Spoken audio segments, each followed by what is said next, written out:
தாவேகா majority formula உதிரும் இரட்டை இலை.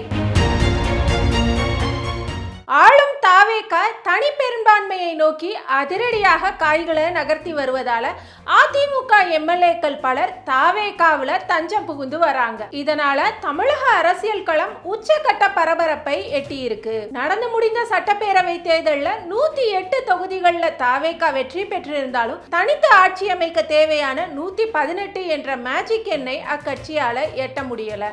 இதனால காங்கிரஸ் கட்சியின் 5 எம்எல்ஏக்கள் மற்றும் இந்திய கம்யூனிஸ்ட், மார்க்சிஸ்ட் கம்யூனிஸ்ட், விசிக, ஐயுஎம்எல் ஆகிய கட்சிகளோட தலா 2 எம்எல்ஏக்களின் ஆதரவோடு தாவேகா கூட்டணி ஆட்சியை அமைச்சது. இருந்தாலும் கூட்டணி கட்சியின் தயவில் ஆட்சி நடத்துவதால எந்த நேரத்திலும் அரசியல் நெருக்கடி வரலாம்னு தாவேகா தலைமை கருதியது. இதை கடக்க அதிமுகவில் இருந்து எம்எல்ஏக்களை இழுக்க வியூகம் வகுக்கப்பட்டது.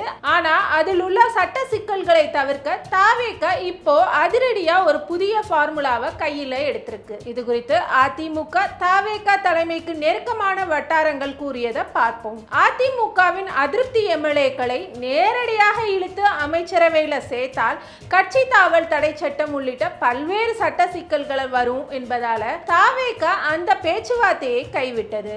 அதே நேரத்தில் தாவேகா தலைவர் விஜய் தான் போட்டியிட்டு வென்ற 2 தொகுதிகளில் ஒன்றான திருச்சி கிழக்கு தொகுதியை ராஜினாமா செஞ்சதை தொடர்ந்து தாவேகாவின் தற்போதைய பலம் 107 குறைந்தது. தற்போதைக்கு மதச்சார்பற்ற கூட்டணி கட்சிகளின் ஆதரவோட ஆட்சி சுமூகமா நடந்தாலும் ஒரு புதிய முதல் தலைமுறை கட்சி எப்போதும் கூட்டணி கட்சிகளையே நம்பி இருக்க கூடாதுன்றதுல தாவேகாவின் மூத்த தலைவர்கள் உறுதியா இருக்கிறாங்க. அதனாலதான் தாவேகாவிற்கு மட்டுமே தனித்து 118 எம்எல்ஏக்கள் என்ற இலக்கு நிர்ணயிக்கப்பட்டிருக்கு. திருச்சி கிழக்கு தொகுதிக்கு இடைத்தேர்தல் வருவது நிச்சயம் என்ற நிலையில பல தொகுதிகளுக்கு ஒரே நேரத்தில் இடைத்தேர்தல் சந்திக்கலாம்னு தாவேகா திட்டமிடுது. அதாவது ஒரே நேரத்தில் பல தொகுதிகளுக்கு இடைத்தேர்தல் நடத்தப்பட்டு அதுல தாவேகா வெற்றி பெறப்ப அது தற்போதைய கூட்டணி ஆட்சியை மெதுவாக ஒரு கட்சி மெஜாரிட்டி ஆட்சியாக மாற்ற உதவும். மக்கள் மனநிலையும் ஆளுங்கட்சிக்கு ஆதரவாக மாறும்னு தாவேகா தலைமை நம்புது. இந்த புதிய ராஜினாமா ஃபார்முலாவின் அடிப்படையில தான் அதிமுகவின் முக்கிய எம்எல்ஏக்களான மரகதம் குமரவேல், சத்யபாமா, ஜெயக்குமார், இசக்கி சுப்பையா ஆகியோர் தங்களோட பதவிகளை ராஜினாமா செஞ்சுட்டு தாவேகாவில் இணைஞ்சிருக்கிறாங்க. இதை தொடர்ந்து மேலும் சில அதிமுக எம்எல்ஏக்கள் மிக விரைவில் தங்கள் பதவிகளை ராஜினாமா செய்யக்கூடும். சில நாட்களுக்கு முன்னாடி வர சண்முகம் தலைமையிலான அதிமுக அதிருப்தி குழுவினர் தங்களை தாவேகா அமைச்சரவையில சேர்த்துக் கொள்வது குறித்து தீவிர பேச்சுவார்த்தை நடத்தினாங்க. யாருக்கு எந்தெந்த அமைச்சரவை பொறுப்புகள் என்பது குறித்து கூட பலகட்ட விவாதங்கள் நடந்துச்சு. ஆனா இதற்கு தாவேகா கூட்டணியில் உள்ள இடதுசாரி கட்சிகளும் விசிகாவும் கடுமையா எதிர்ப்பு தெரிவிச்சாங்க. அதோட தாவேகாவுக்கு உள்ளேயும் அதிமுக அதிருப்தியாளர்களை அமைச்சரவையில சேர்த்தா அது கட்சியின் ஊழல் எதிர்ப்பு பிம்பத்தை கெடுக்கும், குதிரை பேரம்ன்ற குற்றச்சாட்டுகளுக்கு வழிவகுக்கும்னு ஒரு தரப்பினர் முட்டுக்கட்டை போட்டாங்க. இருந்தாலும் தாவேகாவின் மற்றொரு தரப்போ ஆட்சியின் ஸ்திரத்தன்மை மற்றும் எண்களின் கணக்க சொல்லி அதிமுகவினரை இணைத்தே தீரணும்னு வாதிட்டாங்க. இறுதியில தாவேகா தலைமை ஒரு சமரச முடிவை எடுத்துச்சு.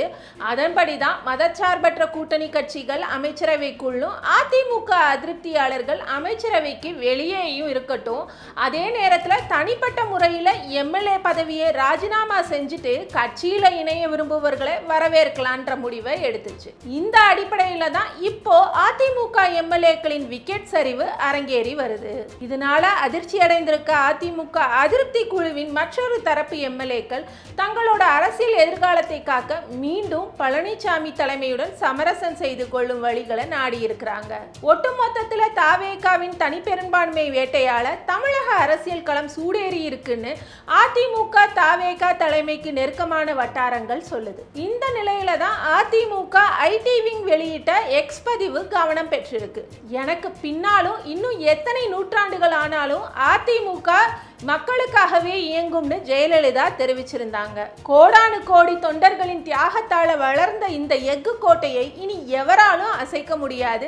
இனி நமக்குள்ள பிரிவே இல்லை. இந்த எஃகு கோட்டையை தகர்க்க இனி எவருக்கும் வழியும் இல்லை. நம்ம இலக்கு ஒன்றுதான். அது கோட்டையில மீண்டும் நமது இரட்டை இலை கொடி பறப்பது மட்டுமே. நாளை நமதே, தமிழ்நாடும் நமதே என தெரிவிக்கப்பட்டுள்ளது கவனிக்கத்தக்கது. முன்னதாக கடந்த 2009ஆம் ஆண்டு தனி பெரும்பான்மை இல்லாத திமுக திமுக ஆட்சியை பலப்படுத்த மதிமுகவில் இருந்த கம்பம் ராமகிருஷ்ணன், அதிமுகவில் இருந்த அனிதா ராதாகிருஷ்ணன் ஆகியோர் பல்வேறு காரணங்களால தங்களது எம்எல்ஏ பதவிகளை ராஜினாமா செஞ்சுட்டு திமுகவில் இணைஞ்சாங்க. பின்னர் நடந்த இடைத்தேர்தல்களில் திமுக சார்பில் போட்டியிட்டு மீண்டும் வெற்றி பெற்றாங்க. அதே போல 2011 ஜெயலலிதாவுடன் ஏற்பட்ட மோதலுக்கு பின்னாடி விஜயகாந்துக்கு எதிராக திரும்பிய 8 தேமுதிக அதிருப்தி எம்எல்ஏக்களும் எதிர்க்கட்சி துணைத் தலைவர் பன்ருட்டி ராமச்சந்திரன் ஆகியோர் தங்களது பதவிகளை ராஜினாமா செஞ்சாங்க. இதனால தேமுதிக தனது எதிர்க்கட்சி அந்தஸ்தை இழந்துச்சு. இது போல தமிழக அரசியல்ல தற்போதும் நடந்துட்டு இருக்கு.